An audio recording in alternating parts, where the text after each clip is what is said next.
Oh, sing, children of the world, come together and hear the call. Sing, children of the world, Islam will unite us all. Subhanallah walhamdulillah, wallahu akbar. Subhanallah walhamdulillah, wallahu akbar. Assalamu alaikum wa rahmatullahi wa barakatuh. Welcome to this episode on Huda. We've been talking about our schools and what is missing in a series of programs which we have Dr. Mamdouh Mohamed here with us discussing what is missing in our schools today. Today, welcome of course our guest, well-respected guest, Dr. Mamdouh Mohamed. Assalamu alaikum wa rahmatullahi wa barakatuh. Alaikum assalam wa rahmatullahi wa barakatuh. How are you today, Doctor? Alhamdulillah, wonderful. Everything is fine? Alhamdulillah. Okay, good, excellent. So today, in each episode, we've been focusing on a slightly different aspect of our schools in the hope that we will benefit the viewers and encourage them to look for these sort of things that should be going on in our schools, and perhaps even try to get things started or mobilize these sort of things so that we can benefit our children the most.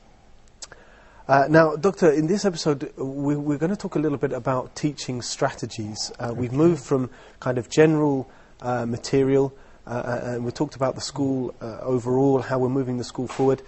We will come back to that later. However, in this episode we're going to focus on teaching strategies perhaps in the classroom. Okay. So we talked a little bit about the traditional methods of teaching, and we've said that perhaps this is more focused on, as you've termed, lecturing. Can you just tell us a little bit about what you mean by lecturing and the traditional ways of teaching, and if there is any weakness or benefit actually in that? Yeah, the traditional way in the past was one person who would deliver what he has from the amount of knowledge that he has, and he would be speaking all the time, and all the students are sitting, yes, trying to listen attentively to what he or she said.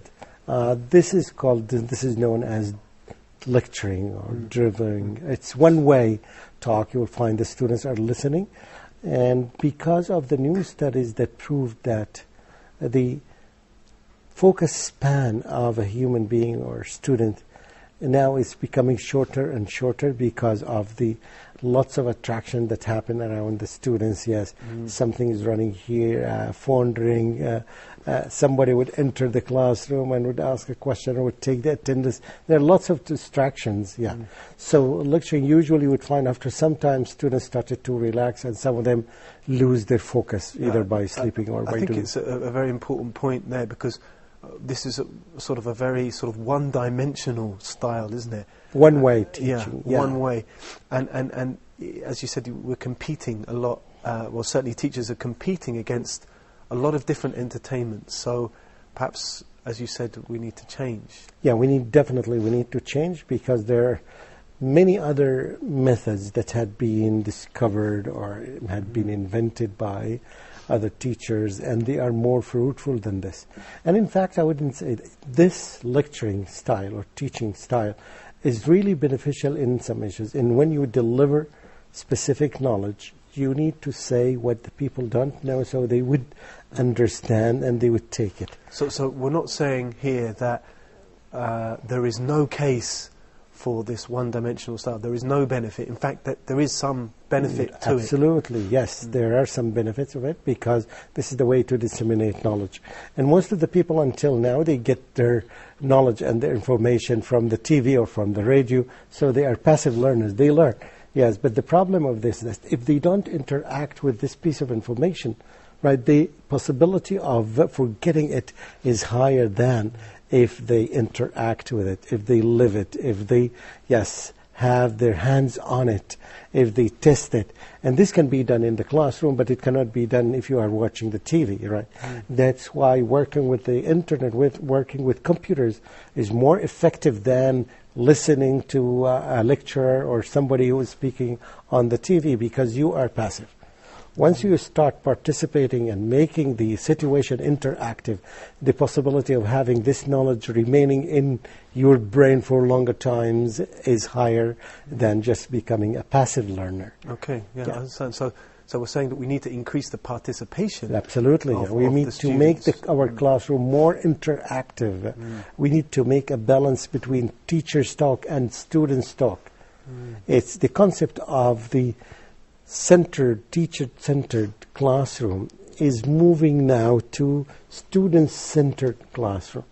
This may be strange for the traditional teachers, specifically for the old teachers, or some teachers still in some countries, they think that the teacher is the center of everything, where he disseminates knowledge and everybody is passive. This is good for some subjects, but not in everything. You cannot be good in science without having hands on. You have to use your hands to make experiments, to see by yourself what's going on. It's not enough to know the equation or to see the teacher is explaining it. You have to put your hand and to know how it works.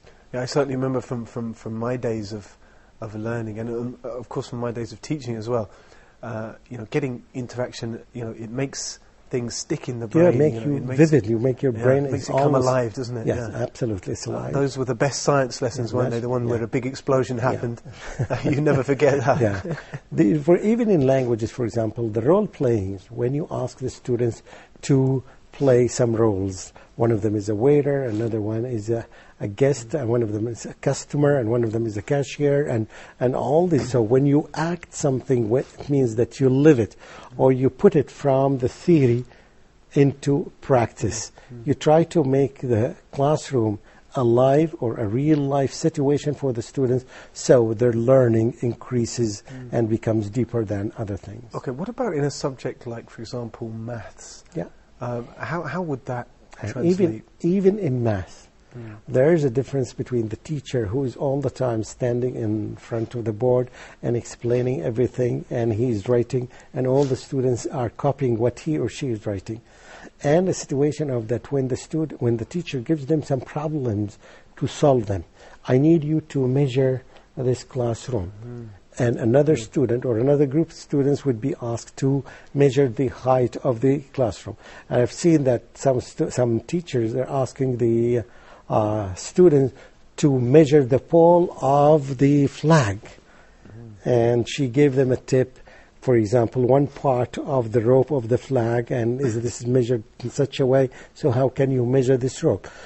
I have seen teachers who train their kids, or the students, to go home and measure the measurement of the suits of their family members for each one, for the father, for the mother, for the sister, for the brother, so they would know. Now this is practical math. It's so important in our life to see the shapes by themselves and to see the difference between the circle and the triangle, and instead of the teacher just talking in there on the stage and everybody is listening. Yeah, I remember from my point of view in maths particularly, I had a love for it somewhere, but it was so boring just sitting there and just doing calculations on the board. If someone had just shown me how to apply it, absolutely, perhaps I would have been a bit better at maths than I am. You know this table of the Japanese that they invented when they tried to count by these rows? So it's something practical, so they change just the abstract figures into something tangible so the kids can do it. Even in most of the shops in Japan and other countries, you would find this table that looks like a rose, right? So they use it, yes, to count, to make the counting.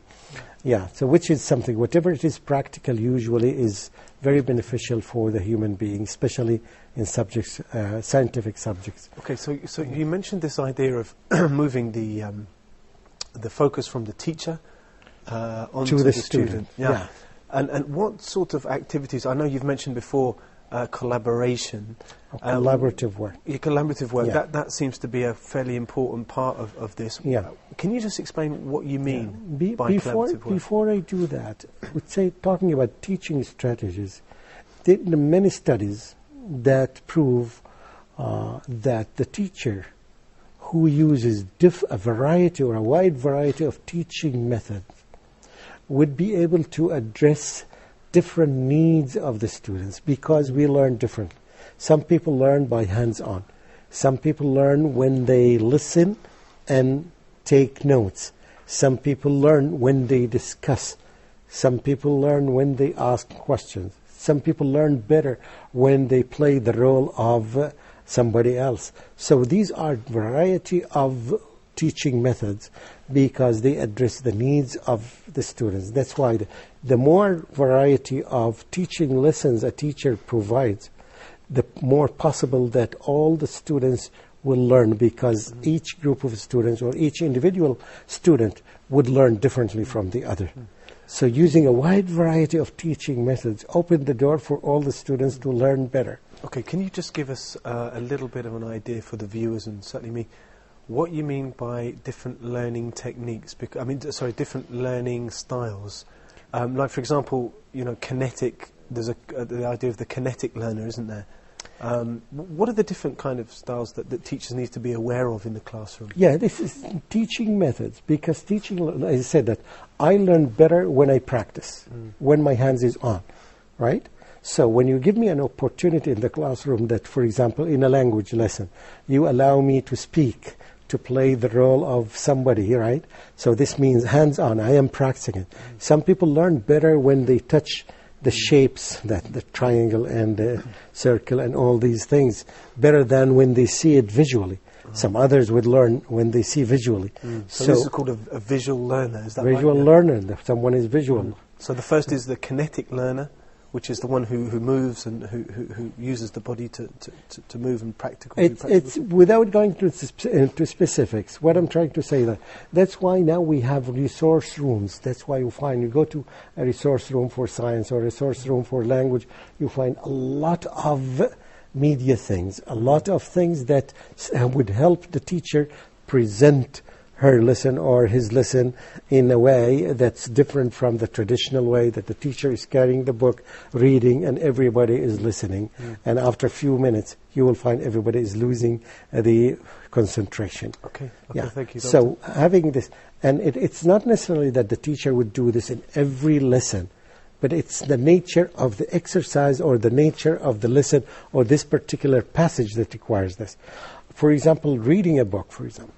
If the students read the book at home, reading stories at home, and they come to the classroom, and each one of them would present the story that he read or she read in the way that the student himself likes to present it. I've seen many examples of this. Okay, just before you carry on, we're going to go for a short break for this program. We'll be back very shortly. We'll see you after the break.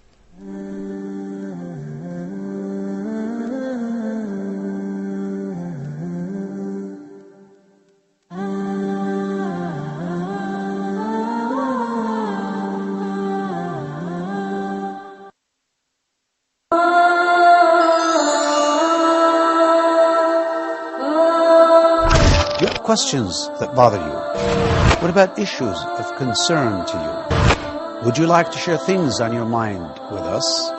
Are you interested in solutions based on an Islamic perspective? Please join me live in Meet Your Advisor every Friday at 9 p.m. Mecca time, here on Huda TV.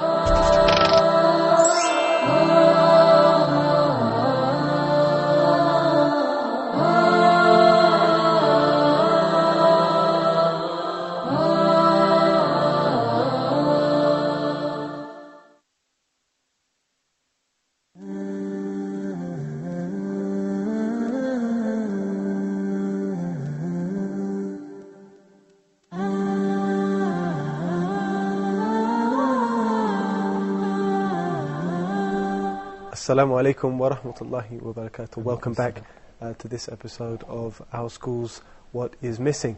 Now, before the break, we've been talking with Dr. Mamdouh Mohamed, looking at the teaching strategies in the classroom and how we can get the most out of our students. Dr. Mamdouh, before the break, we were just discussing a various number of teaching strategies and the benefits of having a variety of teaching strategies. Can you just recap for us what you were saying? Let me put it in a different way. We have different senses. We have the sight, right? So some people are more oriented to sight, so they learn by seeing things. So when they see things, they learn a lot of things, right? Some people are, depending on their listening skill. So when they listen a lot, right, they learn by listening. And this was the traditional way. It's still the most effective one, because even in the Quran you will find all the time the listening comes before the seeing. In the sam'a wal basara comes before, So because you can learn a lot even if you don't see, but it's not vice versa. If you don't listen, right?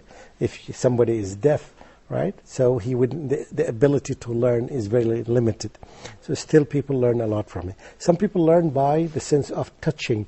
When they touch things, when they feel things, they see the differences. That's why it's very important to use all these senses, especially for young kids. That's why we let them play with the sand, different shapes and different activities, that they use all their senses to develop these senses. So this is basically, the more you address all these senses, the more the opportunity for the students to learn more and more. And I think that the whole school, every school needs to focus on this. Does the teacher also only teaches and the students are passive learners? Or do they really have opportunities to manipulate things that they have, to use their visuals, to use, other different ways, like discussions, like hands-on, like all these things. This is, in summary, the teaching strategies and the learning strategy of the students, and the possibility of having, these meeting, this is very high. So this group of students who learn by this way, so they would meet this teaching strategy. So it would be very good, best fit for every group of students or for every individual students if you make a variety of teaching. But if you use one method only like this, and you have students with different learning styles, so now it's only one person or one group is going to learn, and all the other groups, as you see, that they are not going to benefit as this particular individual. So one very important part of these variety of techniques, as we were mentioning before, is collaborative and cooperative learning. And that's something which is, can we say, a fairly new phenomena in the classroom. For some. For some people, yes. Can you just tell us... it has been going on, I think, since the creation of Adam.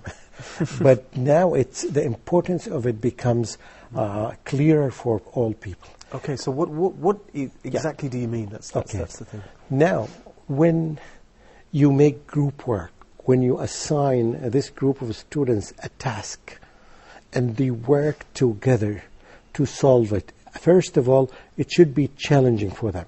It should be ahead of them, one step ahead. So there is a problem and they need to solve it. Now, they start the discussion. The answer, the solution is not there. They don't know it yet. But after discussion, you give an idea and I give my idea, and the third one would listen to the two ideas, he would come up with another idea. That's what they say, the marriage of ideas. Right. So these ideas marry together, so something come up with a newborn baby, a newborn idea would come from the discussion. The solution was not there.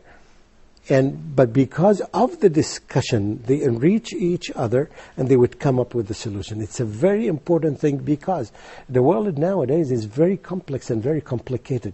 You cannot rely upon yourself by yourself. No, cooperative work. And that's why, for example, big companies, when they hire the expertise from everywhere in the world, and those experts put their heads together, they produce something that was not there. They invent. That's why you find these companies make a lot of invention nowadays.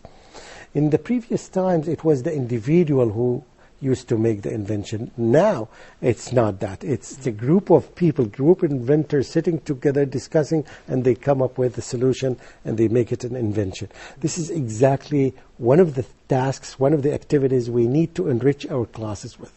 Okay, what's the basis Islamically here? I mean, is there any basis for Islam? There, of course.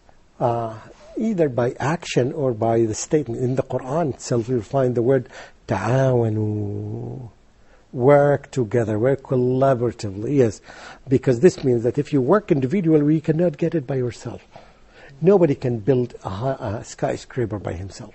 We've never heard about it. It's a possibility that he or she can do that, but it takes definitely a long time, and it is not as professional or as perfect as it had been done by 100 people. And you can see this, for example, in authoring books. There's a difference between a book that's authored by 20 authors. Each one of them is specialized in a specific area, right? And one teacher or one person, one author, authors one book. And you see most of the textbooks that are used in schools, usually they are not a single person authorship. It's just a group of authors, a group of people working together to produce this beautiful thing that benefits hundreds, if not millions of people. So this is the importance of, we are lacking this in it. What's happening is that everybody would say, I did this. We are moving from the I to the we. Something that's very important for the whole world. It's we have done this rather than I have done it. You don't have neither the time, right, or the power to produce something so unique nowadays by yourself. And Doctor, in your experience, how effective has this been in the development of children? I mean, what have you seen in It's the implementation? really something amazing. We've seen very good examples by students. They're doing some projects. I've seen some school, yes, there is a problem. They give them a problem like, okay, there was an accident here, and we don't know who is the killer. They give them the scenario, and they work like a police crew or something like that, and each one of them responsible, and they discuss issues together to find who did that. This is in reality the situation. In what lesson was this? I think it was critical thinking.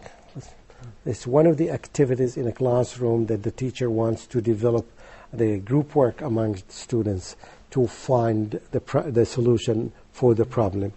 And this is written in many scenarios. Even the books of fiqh, you find as questions like this. A person left his country on that specific airplane at that time, and he headed for the east. Again, it's the sun, and when he reached there, it was Maghrib time. The books of fiqh are full of these examples, and they enrich the brains of the people to think.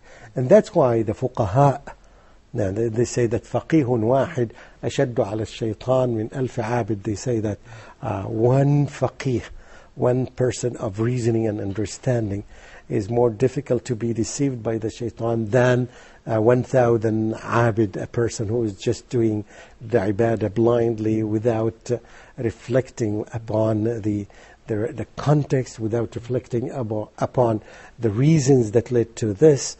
Yeah, so this is very important to be faqih. Such is the value of the scholar. This is the value of the scholars. They are fuqaha because they try to understand the situation.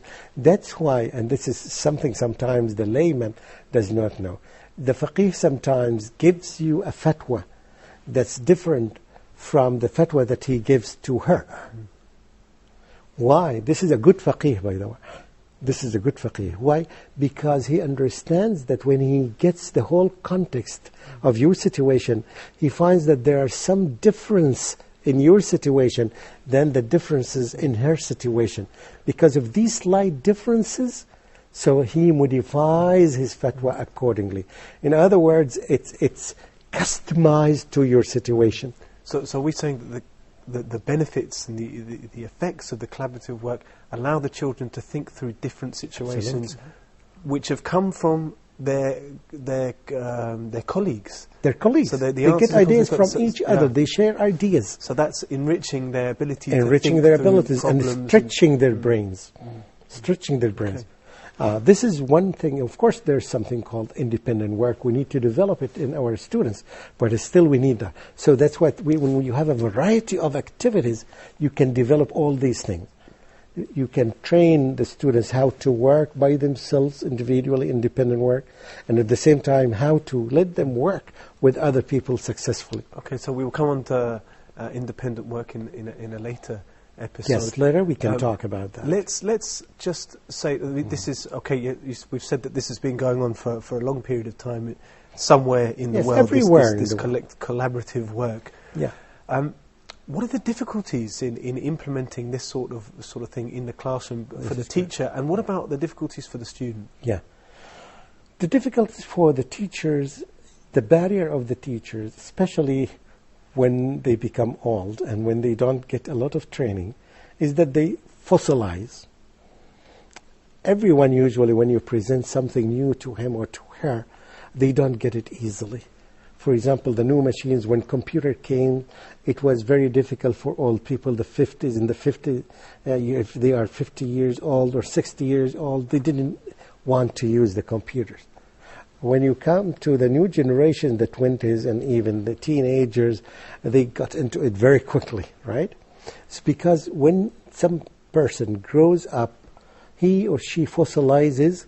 Why? Because he was not trained continuously, because one of the important effects of training is that it makes a human being flexible, receptive to new things. So for the student, I can see this is quite easy for him. He's young, he's willing to be trained, and he will accept these ideas perhaps more easily. What about the teacher, getting the teacher to... The same thing. You might say he's a bit fossilized. Yeah, this is in fact what's happening. And this is the responsibility of the school. If the school is aware of its goals and wants to do a good job, they start giving training to the teachers, continuous training, once a week, once a month, but they keep them trained, because when they are trained, they get new things. Okay, Doctor, I'm going to have to stop you there. Okay. We've come to the end of another episode of Our Schools What Is Missing. Thank you very much for joining us, to all our viewers. Thank you again to Dr. Mamdouh. We will see you again as soon as possible, inshaAllah. Assalamu alaikum wa rahmatullahi wa barakatuh.